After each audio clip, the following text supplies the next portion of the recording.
The White Mountain Bigfoot, Chapter 4, Volume 1, The Chase. I must have dozed off again because the next thing I knew, Zacchaeus had placed a hand on my shoulder. I was instantly awake. He pointed out into the rocks to the left of the pool and held up 2 fingers, then turned and pointed to the right of the pool before holding up 3 fingers. I was not sure how he knew, but I was not going to argue. It was so dark I could barely see him. So there were 5 attackers and 3 of us. Samson was of no use, and the youngster was too young to help. I saw that Delilah was crouched at the far side of the rocks, looking intently towards where the 3 attackers were, so I pulled my Colt in my right hand and my Bowie knife in my left. This was going to be close, brutal, hand-to-hand fighting. They came with a rush, seemingly nearly from under our feet. The blood-curdling screams were enough to make an unseasoned traveler freeze in their tracks, giving the Apache the few seconds of surprise that was often all they needed. I fired quickly, too quickly. My second shot found its mark in the chest of a large brave as he was coming over the wall. He fell back, clutching at the wound. A second brave launched himself at me from the wall with a tomahawk raised to split my head wide open. There was no time to swing my gun. I dropped it and sidestepped the descending tomahawk, driving my right fist into the brave's ribs as he hurtled past me. He was quick as a cat, though, and was back on his feet in a second. I heard the sounds of fighting from a few feet away, but could not look. The brave launched himself at me again. I sidestepped, but this time I was prepared. I drove my knife to the hilt into the brave's chest, the force of his charge ripping the knife from my hand. It was over as quickly as it had begun. I looked around, surveying the scene. 4 bodies inside our fort, and the 5th one that I had shot was outside the wall where he had fallen. None of the bodies were Lone Wolf. Was he one that had been shot in the cave, or through the fire, or the head that I had shot on the ridge? I could not be sure. I had a bloody scratch on my left shoulder where the tomahawk had grazed me. Delilah had an arrow in her left leg, and Zacchaeus had a bloody cut over his right eye. We had survived. I retrieved my war bag, and taking a bandage from it, I bandaged the wound over Zacchaeus' eye. Delilah had already removed the arrow from her leg and bandaged the wound using a bandage I gave her before working on Zacchaeus' wound. I handed Zacchaeus my last bandage and pointed to my shoulder. He wrapped the wound and tied the bandage securely in place. Suddenly, there was a familiar growl combined with a scream that made my hair stand on end. Delilah had gone to check on Samson and Echo. Echo was missing. I had started calling her Echo because of the way she'd like to make clicking and grunting noises back into the cave, then listen for the echo. There had been more than 5, and they had taken her. Delilah let out another moan, followed by a deafening roar of anger and pain. I was angry as well. Suddenly, I realized that I had taken to liking these beasts. I didn't even think of them as beasts anymore and had grown accustomed to their odor.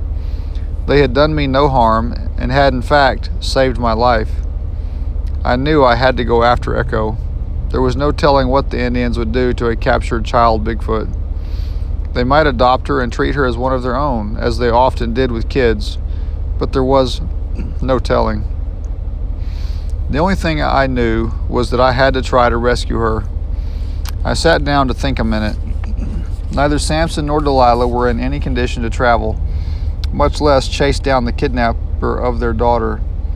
As far as that went, they would not even be able to climb out of the basin for a few days. They would need food. Motioning for Zacchaeus to follow me, I found a way to climb out of the basin and was soon back inside the oasis. I was afraid they had taken Blackie, but to my surprise he came from the trees down by the creek at my whistle. Taking my rifle, I shot 3 deer and motioning to Zacchaeus, we loaded them onto Blackie's back. Taking them to the edge of the basin, I dropped them over the edge onto the ground near the pool. This would hold them over for a few days. Going back to the cave, I looked in back under some rocks and was relieved to find my saddle still there. I was thankful that I had the forethought to hide it before the attack. Saddling Blackie, I mounted up and headed towards the entrance. Looking behind me, I saw Zacchaeus trotting along behind me.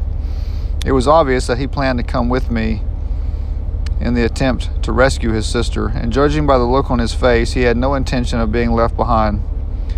Well, time was wasting and we needed to get started. The first problem was locating the trail.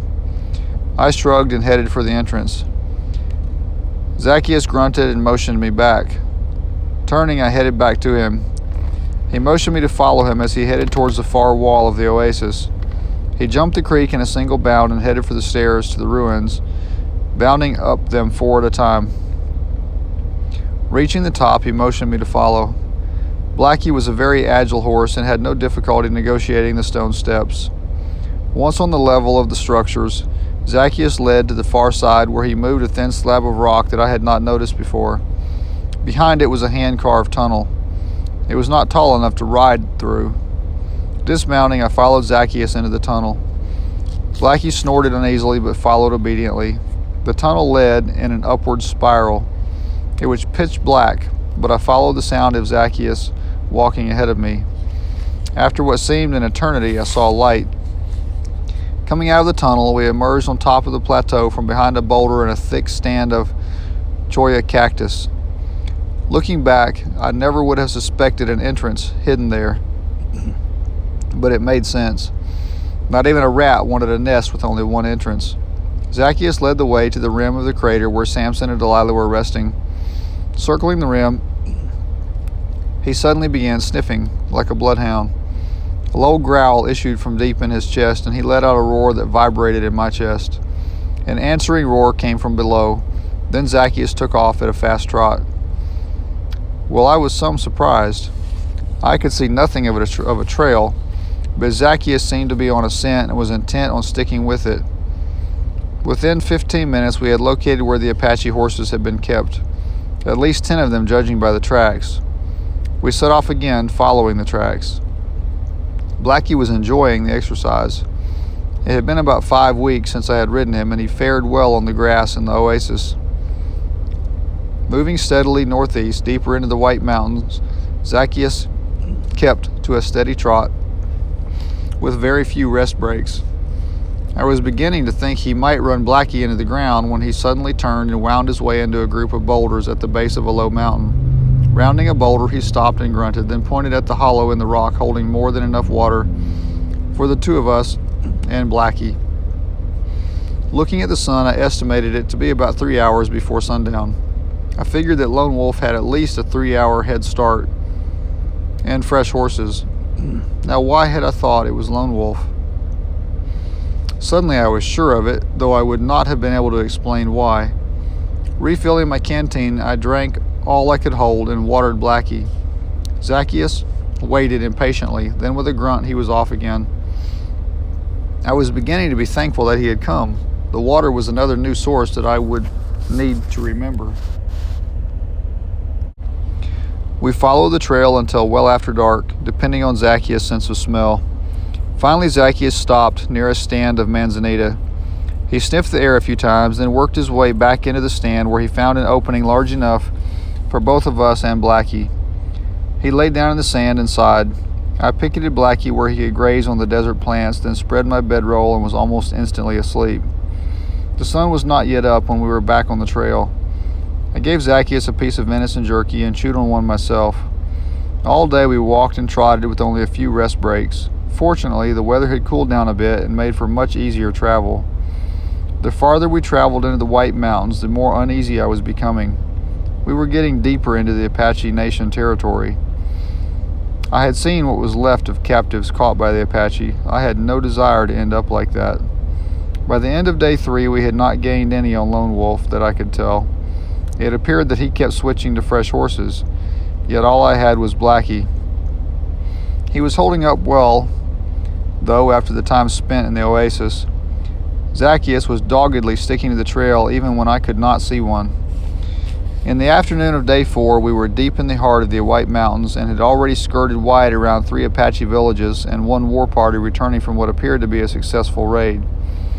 Zacchaeus had noticeably lost weight, but had not slowed down at all.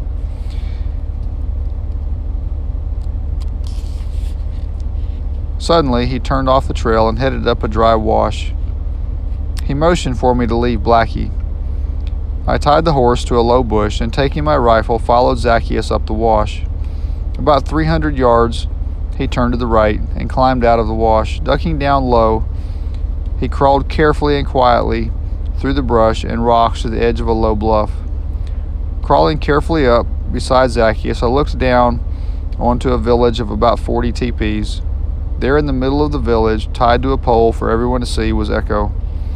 The Apache kids were poking her with sticks and throwing small rocks at her.